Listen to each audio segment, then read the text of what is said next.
Hello, everybody. Welcome to the Pittsburgh Fringe Artist Chats. My name is Grant Knutson. With my group, Minion Productions, I spend most of my year just helping artists learn about the various fringe festivals all over North America. But right now, I am here so we can learn more about the shows coming up in the Pittsburgh Virtual Fringe, happening May 6th to 9th, including this show right here. Can you introduce yourself to everybody?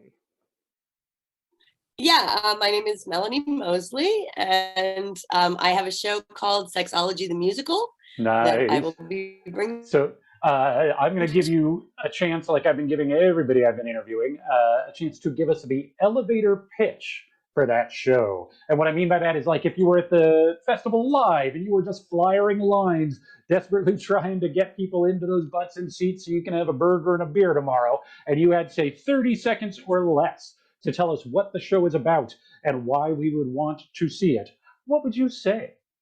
So Sexology the Musical is about my journey from monogamy to polyamory and how the word works. It's a comedy, it's storytelling.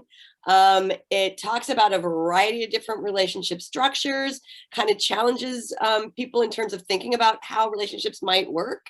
And it's also like live, it's really interactive, but in the recorded piece, which we just filmed yesterday and are working on editing now, I think really starts to bring in some of that interactivity, even though it's a recorded piece.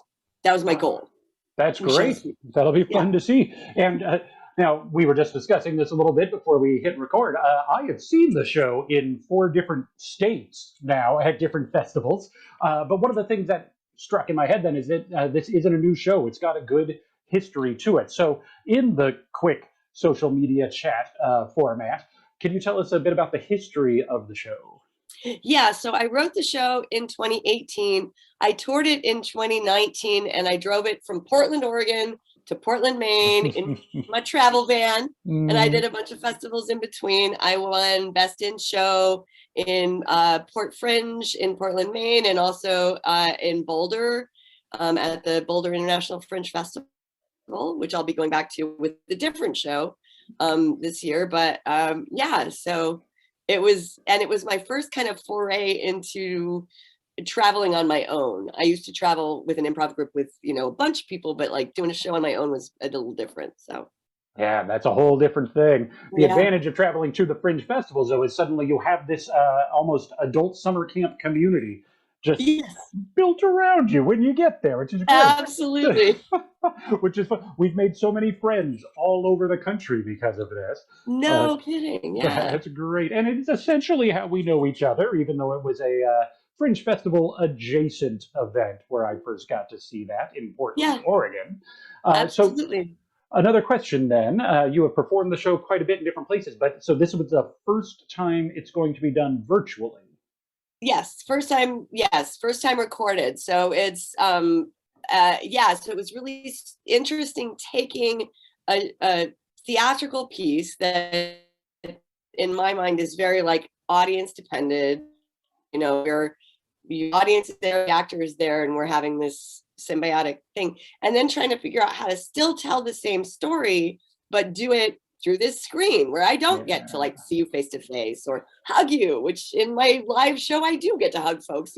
That stuff doesn't happen this way, but there are ways, at least in my experience, even with COVID and like conversations like this through Zoom, we start to figure out how we can connect with each other even through a screen. And so it was interesting kind of figuring out how to take the show, use it as, use film as a way to do it, but not like, I can't expect that this is going to be a movie in the sense of a movie. It's a filmed piece of theater that hopefully delivers the message in the way that the live piece does as well, or similarly.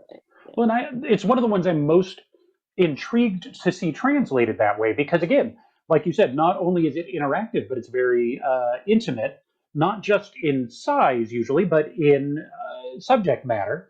It's stuff that people feel very personally about. So one of the things we've seen this year is, and discussed this year endlessly among most of us, is what's the difference between TV and theater, and we very much want to feel like we are bringing you theater in a different way. So, without getting into that philosophical discussion now, I'm very intrigued with this one because I think it'll be a great way to straddle that line. I think it's going to be very fun. Now, Yeah, I'm excited to see how it comes out once oh we yeah, get it edited. well, Yeah. hopefully then you'll get a chance to do it a few more places, and so we're not immediately coming out of this whole pandemic thing, but Right. we'll see how it goes. Plus, then you have it in your belt to do it either way. But Right. speaking Exactly. of the festival side of this, we're getting towards the end of our time, and I always like to end by reminding people this is part of a Fringe festival. And one of the reasons that we love those in person is that you can just go in a day and binge watch a whole bunch of different weird shows all in a row of different styles by different people. And of course, you can do that with the virtual festival as well. And there are 50 plus shows in Pittsburgh Virtual Fringe this year. So, is there just one or two shows that you are most excited to catch at this year's Virtual Fringe? I have to say yes. Triple Bypass is one of them. I got to participate in a writing group as she was developing her show, and it was really amazing. And I got to participate in a reading, so I'm super excited about how that one works out.